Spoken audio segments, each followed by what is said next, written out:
Bonjour à tous, bienvenue à bord des interviews Histoire de Timeline, en partenariat avec le Salon Histoire de lire de Versailles. Je reçois aujourd'hui, et c'est une première, et j'en suis ravi, Richard de Sèze, journaliste, écrivain pour son livre De vrais gentlemen chez Salvatore. Bonjour Richard. Bonjour. Alors, est-ce que c'est un portrait critique de l'Angleterre en général que vous avez fait ? Non, c'est un portrait critique des gouvernants anglais en général. J'avais envie de vous poser la question, j'en parlais hors micro. Vous avez eu un problème avec une nurse anglaise quand vous étiez petit ? Non. J'ai été élevé comme dans toutes les bonnes familles, dans la haine de la perfide Albion, Oui, voilà, Azincourt, Mercier-le-Kébir, Fachoda, ouais, voilà. C'est ça, ouais. Et depuis, voilà, Keir Starmer est nul. Les migrants de Calais, c'est une catastrophe. Donc, il y avait un atavisme familial assez lourd, mais les Anglais ont réussi à le nourrir par leurs actions. Ça fait du bien d'entendre ça de temps en temps. J'ai eu l'impression en vous lisant que la guerre de 100 ans n'était pas finie en fait. Non. Les Anglais ont toujours détesté la France et ils l'ont poursuivi d'une vindicte incroyable.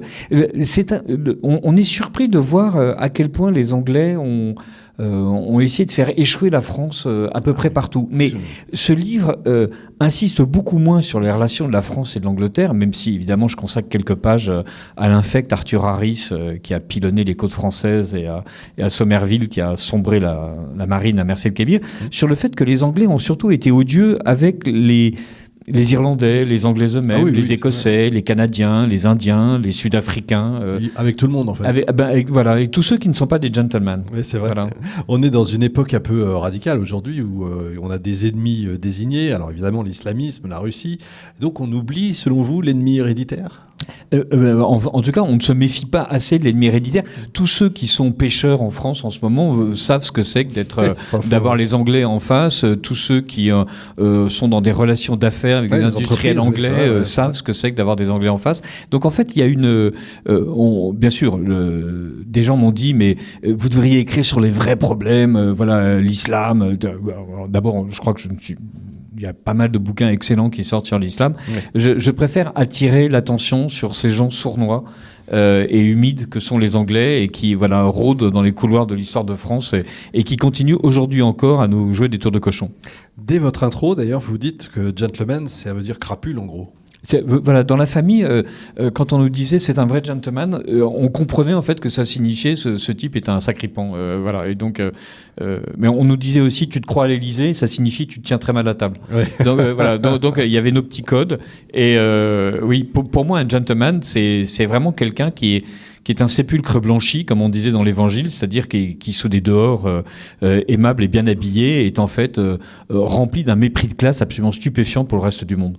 Alors cette galerie de portraits, en fait, c'est quoi ? C'est un jeu de massacre que vous avez fait ? Oui, vous êtes dit, c'est ça. Je vais prendre tout le monde et... Alors j'ai commencé par prendre deux ou trois Anglais célèbres, comme Lord Kitchener, donc qui invente les camps de concentration en Afrique du Sud. Il a profité de l'invention du fil de fer barbelé, donc avec tout de suite ce côté technique des Anglais qui inventent des utilisations intelligentes et qui se disent bien tiens, plutôt que d'enfermer le bétail, on n'a qu'à enfermer les hommes. Et avec des raffinements particuliers, par exemple, donc on raflait les femmes et les enfants, on incendiait les récoltes, on détruisait les maisons, on comblait les puits. Alors dans d'autres pays, ils ont empoisonné les rivières, mais enfin là, ils n'avaient pas le temps. Et si la femme et l'enfant d'un combattant bourg avéré étaient enfermés, ils recevaient une ration alimentaire inférieure à celle des autres prisonniers du camp. Voilà. Ouais. C'est des trucs d'anglais, quoi. Et donc j'ai commencé par les plus célèbres, et puis peu à peu on nous dit mais machin a servi sous les ordres de trucs. Churchill a recommandé son bon ami le général machin pour aller massacrer les Irlandais. Et je me suis dit mais en fait c'est formidable. On pourrait ne parler que des Anglais célèbres, mais en fait des Anglais méchants, avides, brutaux, il y en a à tous les échelons. Ouais. Et donc pourvu qu'ils soient les représentants du pouvoir, ils se conduisent vraiment de la manière la plus odieuse qui soit. Et je me suis dit, il est intéressant de ne pas parler juste des Anglais célèbres, mais aussi des Anglais tout aussi méphitique mais moins connu. Ça me faisait penser au pont de la rivière Kwai, à cet anglais qui va jusqu'au bout de sa logique et qui fait finalement que des conneries. Et c'est ça, et c'est un vrai anglais qui explique aux Japonais qu'ils sont nuls et qui après, comme d'habitude, se prend au jeu. Et puisque c'est un anglais qui a construit ce pont, le fait que des Américains veuillent le détruire est quelque chose de stupéfiant. Et donc cet anglais, magnifiquement joué par Alec Guinness, finit par jouer comme d'habitude contre son propre camp, en tout cas contre ceux dont il considère qu'ils n'ont pas compris quelle était la grandeur de l'acte anglais qu'il a accompli. Et donc voilà, puisque ce sont les Américains qui ont envie de faire exploser le truc, voilà, il est nécessaire en fait de s'allier aux Japonais. Et vraiment cette mentalité anglaise en fait de la trahison, ils l'ont un peu dans le sang. Je suis caricatural mais volontairement en fait. Je comprends, mais moi ça, je me suis amusé, surtout quand vous tapez sur Lady Di, vous dites c'est une pure catastrophe monarchique. On est assez d'accord. Mais... oui, c'est ça. Mais alors, elle en prend pour son grade quand même. J'ai été très étonné de voir l'admiration que les gens ont pour Lady Di, qui est pauvre petite fille riche, qui aimait les pauvres, qui aimait les enfants malades. Alors effectivement, elle collectionnait les associations d'enfants malades. Donc c'était une espèce de passion bizarre. À cause de son enfance. Qu'elle avait. Oui, une enfance assez heureuse. Elle était assez gourdasse, donc elle a à moitié raté ses études dans les bons collèges anglais, y compris en Suisse. Et après ça, Lord Mountbatten avait conseillé au futur Charles III de trouver une oie blanche, parce que Lord Mountbatten avait des mœurs absolument horribles. Et donc, il lui a conseillé d'épouser Diana Spencer en considérant qu'effectivement, elle était suffisamment cruche et évidemment en recommandant par ailleurs à futur Charles III, de s'amuser à côté. Et donc, on peut dire que cette malheureuse Diana Spencer, donc une fois de plus, qui n'avait pas vraiment réussi ses études, qui n'avait pas vraiment de carrière, a été contente d'être remarquée par Charles III, mais qu'après, Charles III s'est comporté avec elle comme n'importe quel roi d'Angleterre avec sa femme légitime. Donc, et elle a décidé de réagir avec ce qu'elle avait appris, puisque sa mère avait divorcé, son père avait divorcé, et donc elle avait reçu aussi cette éducation des bonnes familles anglaises, c'est-à-dire d'être plutôt égoïste et tournée sur soi-même plutôt que sur le rôle qu'on est censé jouer. Et elle est rapidement devenue une espèce de socialite, comme ils disent, particulièrement avide d'hommes, d'honneur, d'argent. Elle avait réclamé à l'un des premiers ministres anglais qu'il la pensionnât pour toutes les charités qu'elle accomplissait. Donc il a refusé. Voilà.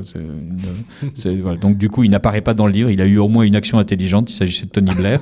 Et voilà. Et sa vie ensuite est devenue une espèce de feuilleton dirigé contre la famille d'Angleterre. C'était très amusant de voir à quel point elle décidait que chacun de ses amants qu'elle allait chercher aux confins de l'Empire britannique, s'il pouvait être indien, pakistanais, et si possible musulman, elle en était ravie, évidemment, en imaginant la tête de la reine se disant que l'ex-femme de son fils profitait de l'ensemble de l'Empire britannique pour se satisfaire. Et voilà, donc c'était plaisant de taper sur les Didi. Oui, j'imagine. Voilà. Combien d'amants, on les compte plus ? J'ai arrêté au bout du 20e. Voilà, donc, voilà. Pourquoi Charles III n'est pas dedans d'ailleurs ?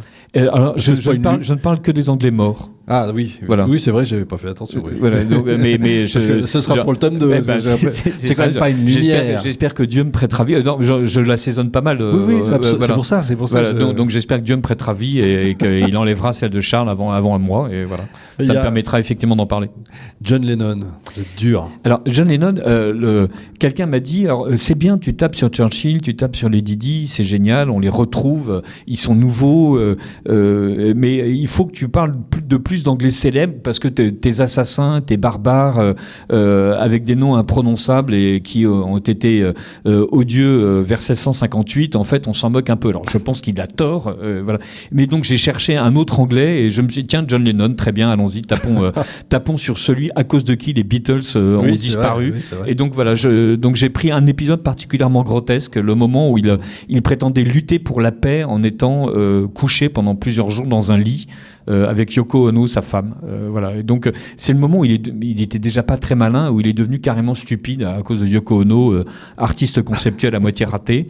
Et donc je raconte le John Lennon, militant alité, et donc la manière dont il a enregistré la chanson Give Peace a Chance. Voilà. Donc c'est un moment où il est ridicule. Ouais. C'est assez agréable. Un lieu qui se visite. Un lieu qui se visite. C'est comment s'appelle, l'hôtel où il a dormi, a sanctuarisé la chambre, a reconstitué le décor, a mis beaucoup de comment s'appelle, ils appellent ça de moyens numériques pour que ce soit une expérience immersive. Voilà. Et donc voilà, on peut. Il n'y a pas les femmes de chambre. Voilà. Et donc, oui, parce que il y a évidemment donc il y a Yoko Ono et John Lennon qui sont alités, et les femmes de chambre continuent à faire le ménage chaque jour pour vider les cendriers, changer les draps, et évidemment les femmes de chambre sont totalement invisibilisées dans cette histoire. Il y a une photo où on voit la femme de chambre en train de s'occuper du lit pendant que Yoko Ono et John Lennon attendent à côté que le lit soit fait, parce qu'on est révolutionnaire, mais quand même dans un hôtel de luxe avec une femme de chambre pour vous changer les draps. Et voilà, les femmes de chambre sont celles qui sont oubliées de l'histoire officielle, en fait. Ça fait du bien, en fait, de lire ça et d'entendre ça, je trouve. Mais ça décomplexe totalement. Voilà. Si vous avez besoin d'un long cri de haine contre les Anglais, c'est le bouquin qu'il vous faut. Exactement ça. Comment ça vous est venu déjà, cette idée ? Alors d'une part, voilà, je l'ai dit tout à l'heure, voilà, Mercier Kébir, Fachoda, Azincourt, Jeanne d'Arc. Faire un livre. Alors parce que j'ai lu un excellent bouquin qui est paru chez Perrin, qui était dirigé par Jean-Christophe Buisson et Jean Sévillat, sur les grands capitaines. Et l'un des conseillers anglais du tsar lui expliquait que ces généraux étaient nuls et ne sauraient pas se battre contre Napoléon. Alors, évidemment, il avait complètement tort. Évidemment, le jour où le tsar a fini par se dire, tiens, plutôt que d'écouter l'anglish, on va écouter le russe, Kutuzov, si je ne m'abuse, a mis la pâtée à Napoléon en 2 temps 3 mouvements. Et l'anglais est parti ailleurs, continuer à rédiger des libelles anonymes pour dire du mal des uns et des autres. Et ça a été un déclic. Je me suis dit, mais c'est incroyable. Je croyais que les Anglais étaient juste odieux entre eux, et surtout avec les catholiques, les pauvres, les prolétaires. Mais non, ils sont odieux en fait dans le monde entier. En fait, c'est une espèce d'épidémie de peste répandue sur le monde. Et il est temps de sonner l'alarme. Il faut éveiller les consciences. J'espère que ce livre sera traduit dans toutes les langues pour que les gens sachent. J'espère que chaque auteur national sera capable de produire un livre sur les méfaits spécifiques que l'Angleterre a commis contre son propre pays. À un moment donné, je me suis dit quand même, mais tous ces gars-là, ils descendent des Français. Quand même. Oui. Finalement, c'est un peu sur nous qu'on tape.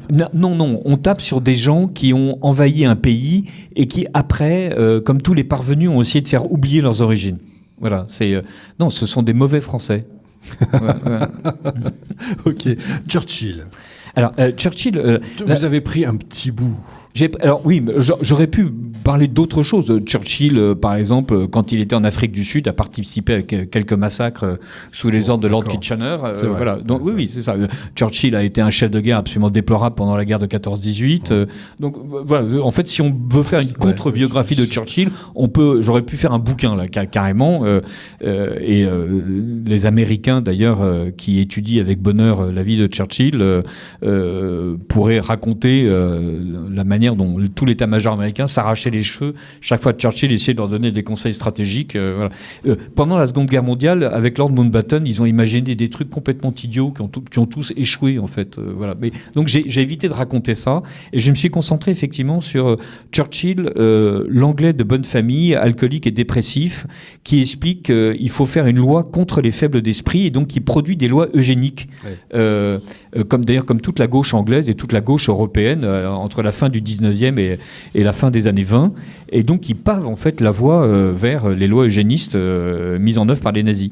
Et c'était particulièrement intéressant de se concentrer justement sur ce dont quasiment tous les biographes de Churchill ne veulent pas parler.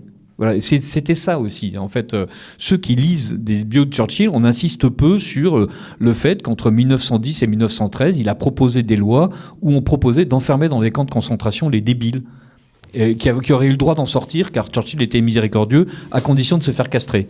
Et tout ça, pourquoi ? Pour que la race anglaise ne soit pas souillée par les faibles d'esprit et les étrangers, parce qu'évidemment, ce sont des anglo-saxons, donc rapidement, on vous explique qu'on va améliorer la race en faisant en sorte que les faibles d'esprit soient parqués et soumis à un travail forcé pour malgré tout subvenir à leurs besoins, tout ça au nom, bien sûr, de la charité telle qu'elle est entendue par les anglicans. On se retrouve avec peu à peu une définition extensive du faible d'esprit. C'est le faible d'esprit, mais c'est aussi la Mercier célibataire, mais c'est aussi le chômeur longue durée, c'est le juif, c'est l'italien, c'est le catholique. Et donc, après, à chaque fois, qui aurait souillé la race anglaise. Alors, il en parle, mais comme un éleveur qui parlerait de taureaux à longue corne ou d'une race particulièrement prolifique de vaches laitières. C'est ahurissant. Et donc, il était nécessaire de dresser ce portrait de Churchill. Mais est-ce que vous voyez pas ça justement avec vos yeux d'aujourd'hui ? Il est né en 1874, c'est-à-dire qu'il a... c'est un autre monde. Non, pas du tout, parce que déjà normal. À l'époque, tous les gens normaux lui ont expliqué que c'était une loi de merde, et notamment Chesterton, parce que évidemment, je ne parle que des Anglais que je n'aime pas, et encore, je ne parle que d'une petite portion des Anglais que je n'aime pas, mais ce sont les Anglais qui ont été au pouvoir. Ouais.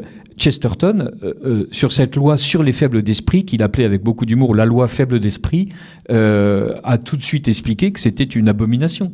Autrement dit, les gens intelligents ont tout de suite expliqué à chaque instant de toutes les horreurs commises par les Anglais que c'était mal. Quand Henri V décide de faire massacrer la chevalerie française à Azincourt, dans toute l'Europe, ce n'est qu'un cri d'horreur par rapport à la manière dont un chevalier anglais se comporte.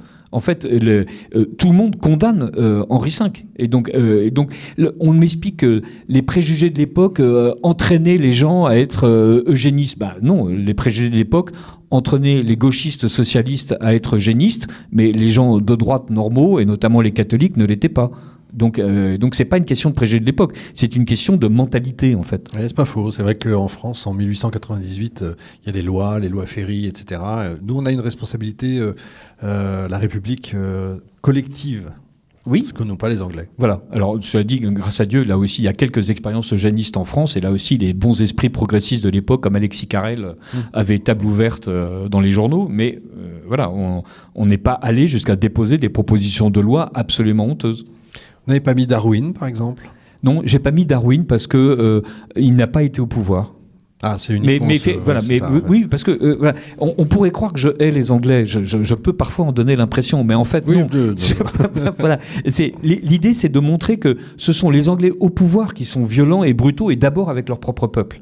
Voilà, donc évidemment, Chesterton, Hopkins sont des poètes et des écrivains absolument admirables. Il a de très belles figures anglaises, qui d'ailleurs ont généralement été opprimées par les gentlemen anglais qui ne supportaient pas ces figures-là.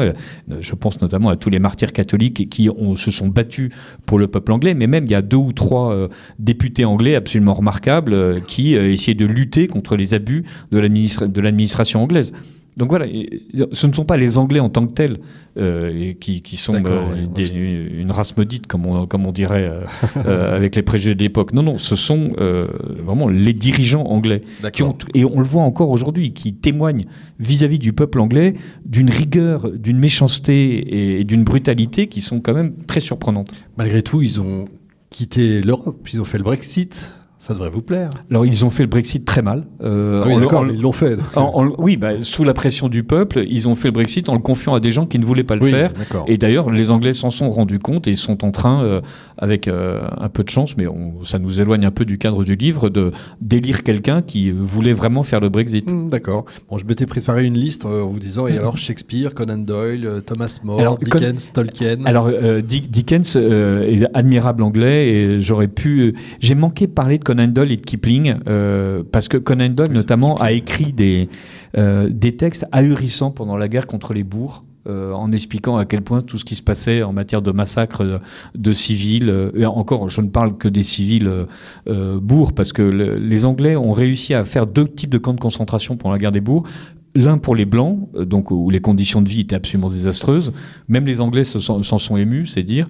Et c'est l'une des rares commissions d'enquête anglaises qui a abouti au fait à exprimer une vive insatisfaction.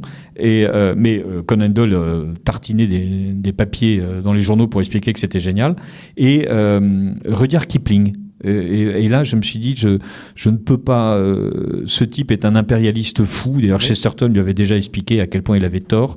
Mais voilà, à cause de Mowgli, à cause de Kim, à cause de Capitaine Courageux, j'ai pas eu le courage. Mais voilà, mais vous avez raison. Il faut que je m'y mette. Il n'y a pas la reine d'Angleterre non plus. Non, mais pas, la reine d'Angleterre, pour moi, c'est quelqu'un d'assez falot. Elle n'a servi à rien. Elle a laissé faire justement tous les Keir Starmer, Boris Johnson. Enfin, Keir Starmer, elle n'est pas responsable, mais tous ceux qui l'ont précédé, tous les premiers ministres anglais. la monarchie anglaise est un truc qui s'affadit de peu à peu, voilà. C'est le mélange en fait, c'est pour ça. Oui. Puis je sais pas. Enfin, il y a Charles III qui nous explique qu'il a mis en place du tri sélectif dans le domaine de la couronne. C'est ça son combat. Tout en profitant de lois sur les héritages absolument scandaleuses qui lui permettent de capturer la terre des gens sur les domaines dont il a la charge.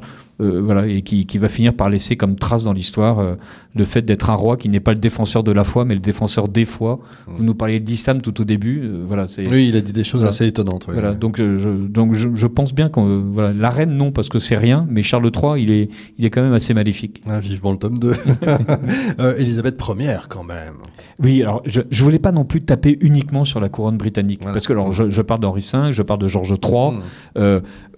Voilà, on aurait pu parler aussi de celui qui a été forcé d'abdiquer parce qu'il était devenu nazi. Oui, c'est vrai. Mais ce sont des figures que tout le monde connaît. Et une fois plus, le propos, c'est de montrer qu'il y a des Anglais inconnus qui sont véritablement méchants. Voilà. Et parce qu'ils sont au pouvoir et parce que le pouvoir les soutient. Voilà. Donc c'était ça le propos. Mais merci, donnez-moi votre liste et je pensais trouver Henri VIII justement dedans. Oui, alors j'ai préféré trop parler. Oui, voilà, alors, il est gros, il est brutal, il est sanguin, il assassine ses femmes, il se proclame chef de l'Église d'Angleterre juste pour pouvoir assumer son divorce. Bon, c'est un peu. Voilà, c'est comme si vous me demandiez de parler de Macron, c'est un peu trop simple. Quoi, voilà. Comment Anne Boleyn, Anne Boleyn, oui, j'aurais pu. Alors, il y en a 8. C'est mon côté un peu français. Je ne tape que sur très peu de femmes. En fait, je crois qu'il y en a que 2. Lady Di et Mary Stopes, qui est une féministe anglaise raciste, qui a été une icône féministe pendant très très longtemps. Mais là, au XXIe siècle, ils se sont rendus compte de tout ce qu'elle avait dit comme propos racistes et de tout ce qu'elle avait mis au point comme institution raciste. Ils ont commencé à effacer discrètement son nom de l'histoire officielle du féminisme anglais et du planning familial anglais. Ouais, elle n'est pas restée longtemps en plus. Attendez, je vais vous donner un micro. Attendez.